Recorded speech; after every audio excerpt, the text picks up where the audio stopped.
Board exam है तो जो है दो चर वाले रैखिक समीकरण युग्म के अंतर्गत प्रतिस्थापन विधि पर हम चर्चा करेंगे, जहाँ से प्रतिवर्ष ये प्रतिस्थापन, विलोपन और वर्ग गुणन ये तीनों से एक न एक सवाल 2 नंबर का होता ही है। तो उन्हीं के अंतर्गत प्रतिस्थापन विधि से ये सवाल उठाए हैं और इसी को अभी हम यहाँ पे विलोपन विधि से, यहाँ पे विलोपन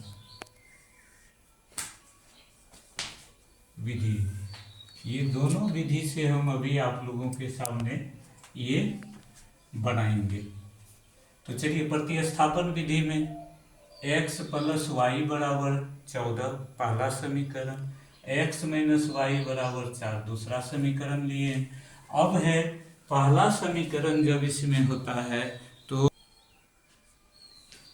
तो इसमें समीकरण 1 से हम उठाते हैं। तो पहला है x प्लस वाई बराबर 14, वाई बराबर 14 माइनस एक्स, ये हो जाता है तीसरा समीकरण। अब एक को उठाते हैं तो तीसरा मिला हमको। अब क्या करेंगे हम कि इस समीकरण का मान 2 में रख देंगे। अब समीकरण 2 में y का मान रखने पर तो दूसरा समीकरण क्या है, x माइनस वाई बराबर 4।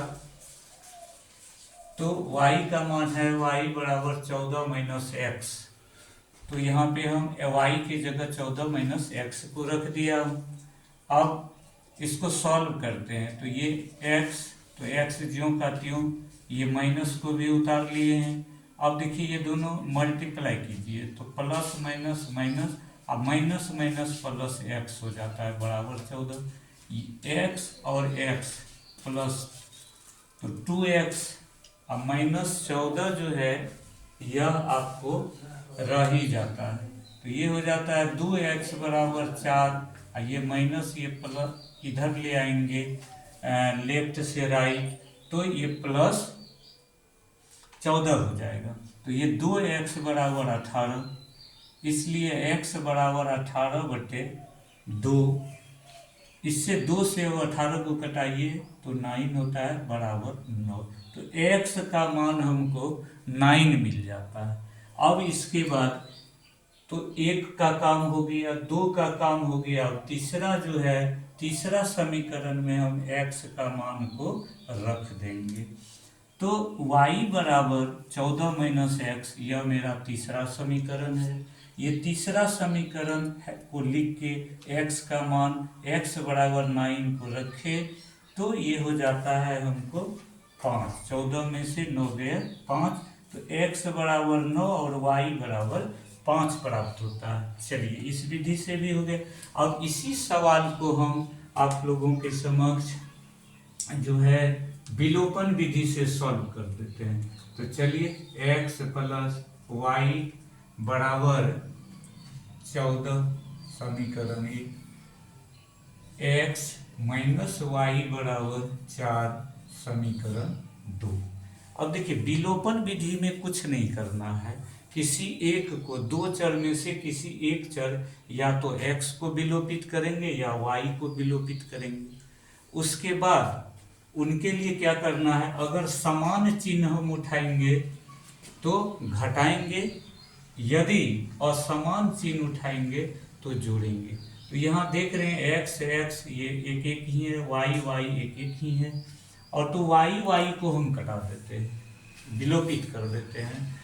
तो अब इसमें कुछ करना है नहीं, अगर नहीं होता तो बराबर करते, तो सवाल जब आगे आएगा तो वो भी हम बताएंगे आप लोगों को। तो चलिए, पहला है तो लिखेंगे समीकरण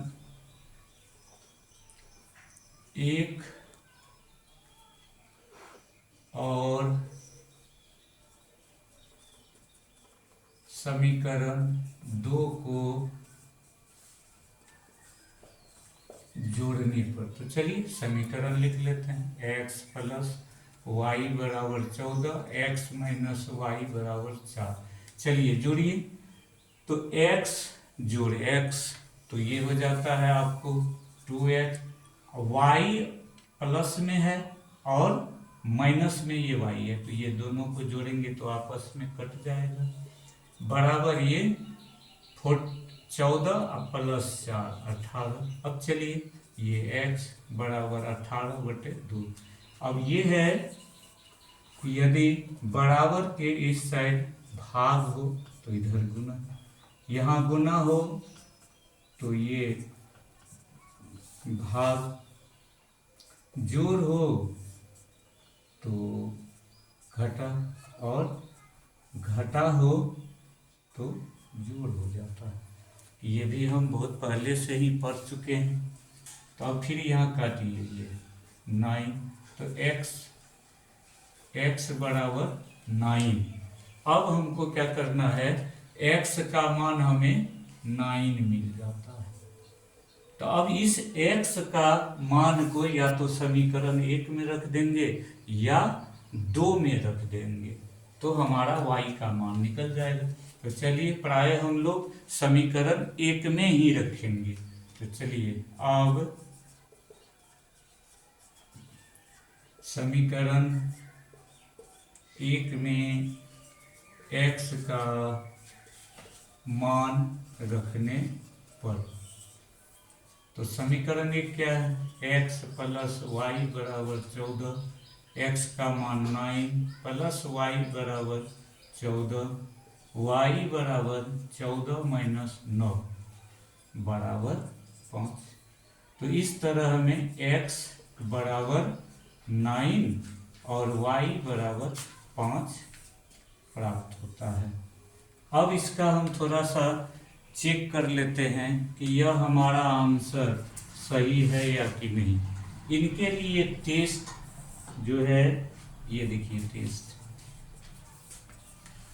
अब पहला समीकरण में, समीकरण 1 में x और y का मान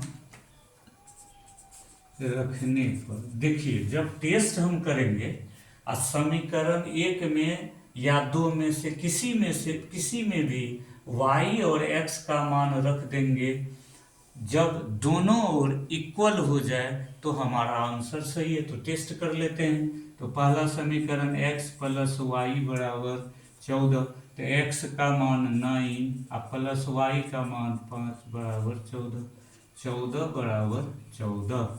तो देखिए ये दोनों हमारा आपस में बराबर हो गया।